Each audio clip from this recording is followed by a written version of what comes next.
Hello viewers, আজ আমি share করব দুর্দান্ত স্বাদে ফুলকপি কপ্তা কারি রেসিপি। এটি লুচি, পরোটা, পোলাও সব কিছুর সাথে এটি দারুণ লাগবে খেতে। ফুলকপি কপ্তা কারির জন্য প্রথমে ফুলকপি ভালো করে ধুয়ে কেটে পানিতে 1 মিনিট ভাপ নিয়ে নিয়েছি।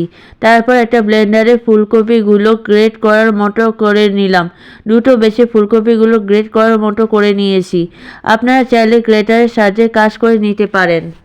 ফুলকপির মধ্যে কিছু মশলা যোগ করে দিয়ে দিচ্ছি আদা বাটা 1 চা চামচ, রসুন বাটা 1 চা চামচ, লাল মরিচ গুঁড়া 1 চা চামচ, হলুদ গুঁড়া 1/2 চা চামচ, ধনে গুঁড়া 1/2 চা চামচ, জিরা গুঁড়া 1/2 চা চামচ, শাহি গরম মশলা গুঁড়া 1 চা চামচ, গুঁড়া দুধ 1 টেবিল চামচ, স্বাদ মতো লবণ দিয়ে দিব।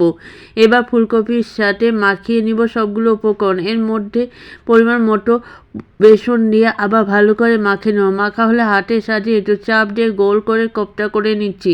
এভাবে সমস্ত কোপ্তাগুলো তৈরি করে নিয়েছি। চুলায় একটা ফ্রাই প্যানে তেল গরম করে সমস্ত কোপ্তাগুলো ছেড়ে দিচ্ছি ভেজে নেওয়ার জন্য।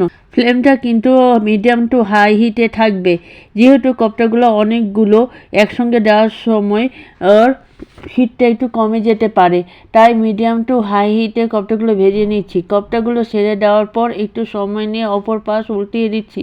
কোপ্তাগুলো 2 পাশ ভালো করে ভেজে নিলে একটা প্লেটে তুলে নিচ্ছি। একটা ব্লেন্ডারে 2টা পেঁয়াজ কুচি, আদা বাটা 1 টেবিল চামচ, রসুন বাটা 1 টেবিল চামচ, কাঠবাদাম 14টা, টমেটো কুচি 2টা দিয়ে ঢাকনা দিয়ে ঢেকে ব্লেন্ডারে ব্লেন্ড করে নিব। ব্লেন্ড করা হলে ঢাকনা খুলে নিব। মিডিয়াম আছে একটা কড়াইতে 1/2 কাপ তেল দিয়ে লবঙ্গ 4টি, এলাচ 4টি, দারচিনি একটা দিয়ে 1 মিনিট ভেজে নিব। তারপর বানিয়ে রাখা মশলা পেস্ট এখানে যোগ করে দিলাম।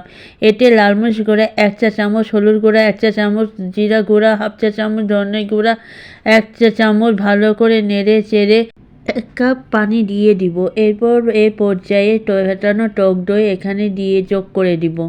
ফ্লেমটাকে এখানে একটু লো ফ্লেমে করে নিতে হবে। হাই ফ্লেমে দই মেশাতে গেলে কিন্তু দইটা দানা দানা পাকিয়ে যেতে পারে বা দইটা ফেটে যেতে পারে। দেখুন, দইকে আমি খুব ভালো করে মশলার সাথে মিশিয়ে নিয়েছি। ওর স্বাদ মতো লবণ এখানে দিয়ে দিব। তারপর ভালো করে নেড়ে চেড়ে মিশিয়ে মিডিয়াম লো ফ্লেমে ঢাকনা দিয়ে ঢেকে রান্না করে নিব 3-4 মিনিটের জন্য। এতে করে দেখুন তেল কতটা রিলিজ হয়ে গেছে, মশলা কিন্তু সুন্দর কষানো হয়ে গেছে। মশলা ভাজা হয়ে গেলে সুন্দর গন্ধ বেরোতে শুরু করেছে। এখানে দিয়ে দিব পর্যাপ্ত পরিমাণে একটু বেশি পানি দিয়ে দিলাম, যেহেতু কোপ্তাগুলো বেশ ভালোভাবে গ্রেভি শুষে নেয়। গ্রেভি ফুটতে শুরু করলে এখানে ভেজে রাখা কোপ্তাগুলো এখানে দিয়ে দিচ্ছি। এরপর এখানে যোগ করে দিব কিছু উপকরণ। এখানে দিয়ে দিচ্ছি 4টা কাঁচামরিচ কুচি, 1 চা চামচ শাহি গরম মশলা গুঁড়া দিয়ে ভালো করে মিশিয়ে নিচ্ছি। এরপর এখানে দিয়ে দিচ্ছি 2 চা চামচ ঘি দিয়ে দিচ্ছি। তারপর এখানে যোগ করছি কিছু ধনেপাতা কুচি দিয়ে মিডিয়াম লো ফ্লেমে আরও 3-4 মিনিটের মতো রান্না করব। 3-4 মিনিটের পর চুলাটা বন্ধ করে দিব। এরপর সার্ভিং ডিশে ফুলকপি কপ্তা কারি পরিবেশন করে নেব। ফুলকপি কপ্তা কারি কত লবণীয় হয়েছে, খেতেও কিন্তু খুব দুর্দান্ত হয়। আশা করি আমার আজকের রেসিপি আপনাদের কাছে ভালো লেগেছে।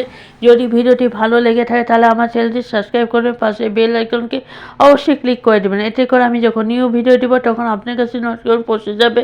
ভালো থাকবেন, সুস্থ থাকবেন। আল্লাহ হাফেজ।